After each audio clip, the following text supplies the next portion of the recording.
ऐसा नहीं कि जो सैम पित्रोदा ने कल कही है बात 2011, 12, 13 में तत्कालीन जो मंत्री थे पी चिदम्बरम, उनके द्वारा भी इन सब चीज़ों की वकालत बार बार की जाती थी। कांग्रेस जिसने देश के संसाधनों को लगभग 60-65 वर्षों तक लूटा, अब उसकी नीयत लोगों की, आम जनता की संपत्ति पर लगी हुई है।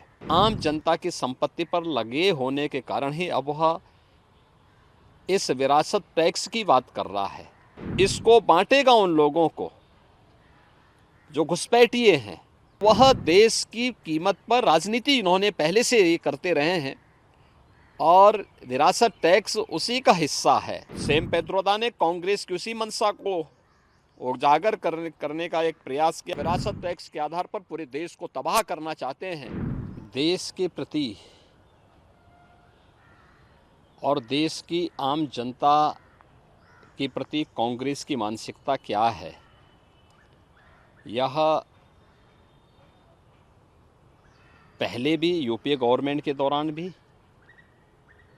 और कल फिर एक बार उजागर हुआ है।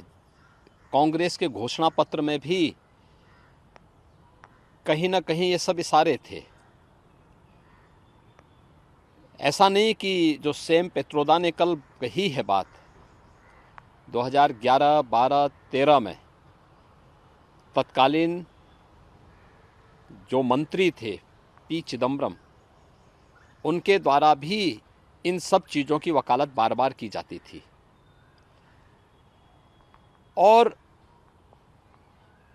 कांग्रेस जिसने देश के संसाधनों को लगभग 60-65 वर्षों तक लूटा, अब उसकी नीयत लोगों की, आम जनता की संपत्ति पर लगी हुई है और आम जनता की संपत्ति पर लगे होने के कारण ही अब वह इस विरासत टैक्स की बात कर रहा है और फिर इसको बांटेगा उन लोगों को जो घुसपैठिए हैं।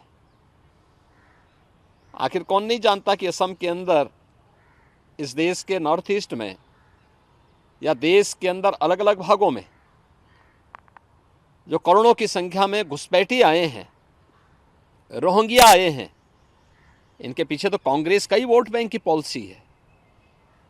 तो वह देश की कीमत पर राजनीति इन्होंने पहले से ही करते रहे हैं और विरासत टैक्स उसी का हिस्सा है।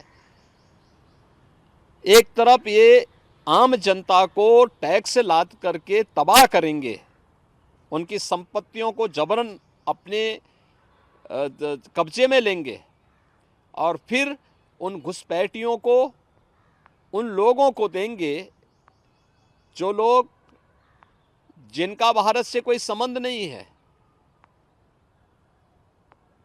सैम पित्रोदा ने कांग्रेस की उसी मंशा को उजागर करने का एक प्रयास किया और उसने उसी बात को कहा है जो कांग्रेस का वास्तव में प्रयास है। वो तो अच्छा है 2014 में कांग्रेस की विदाई हो गई, अन्यथा कांग्रेस उसको उसी समय लागू कर चुकी होती। कांग्रेस के कुछ सांसद भी सैम पित्रोदा की बातों का समर्थन कर रहे हैं, जो सांसद पद के प्रत्याशी हैं वे लोग समर्थन कर रहे हैं।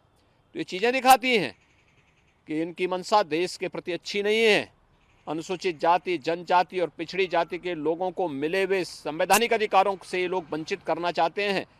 उनके अधिकारों को जबरन ये लोग लूटना चाहते हैं और दूसरा विरासत टैक्स के आधार पर पूरे देश को तबाह करना चाहते हैं।